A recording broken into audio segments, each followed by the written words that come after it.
Britain is facing a unique moment of national crisis, or so many commentators would have us believe. This book is an attempt to explain why neither the moment, the crisis, nor indeed the Britain of today are unique.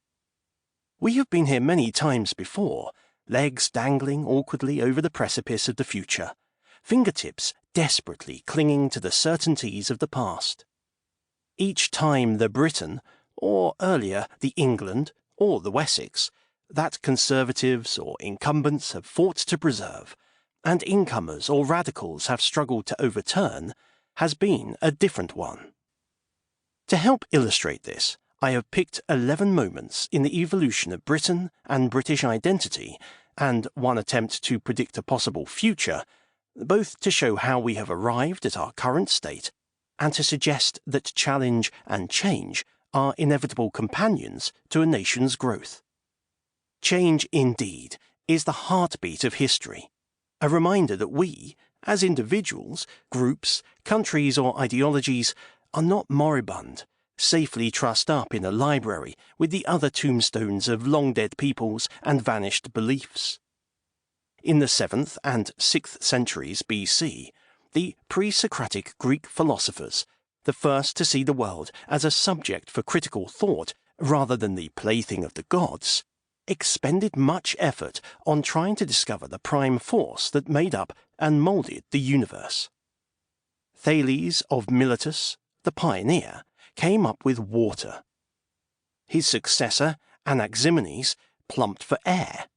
Empedocles hedged his bets with earth, air, fire, and water, while Anaximander tried to sidestep the issue with a vague, boundless substance. Heraclitus of Ephesus, who was rather unkindly nicknamed the Obscure for his riddling demeanour, came up with the best solution of all. For him, change was the constant, the one thing that could be relied on.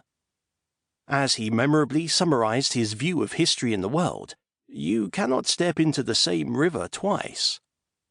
The image of history as a river and time as a stream, which carried us helplessly forwards, is not a novel one.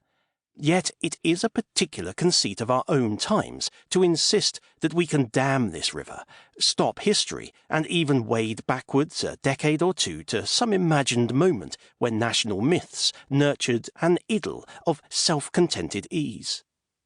History has an awkward habit of breaking through. The fall of the Berlin Wall in 1989 was supposed to mark an end, as the triumph of liberal democracy in Europe left governments free of the age-old fear of war. That optimism was misplaced.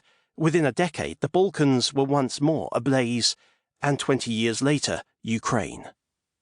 We live in an age of anxiety, where the simpler the message, the more potent seems its force, the greater the throng who gather around its standard. Yet history is a complex and unsettling place, full of confusing countercurrents and riptides, which is why, perhaps, so many reject any but a stylized version of the past. History has varied uses, as salve for national pride, inspiration for martial endeavour, or simple treasure trove of stories. But above all, it is our ancestors' greatest gift to us, a means to discern, through the medium of their travails and triumphs, how we arrived at where and who we are. We cannot know the future, and we can scarcely grasp the present.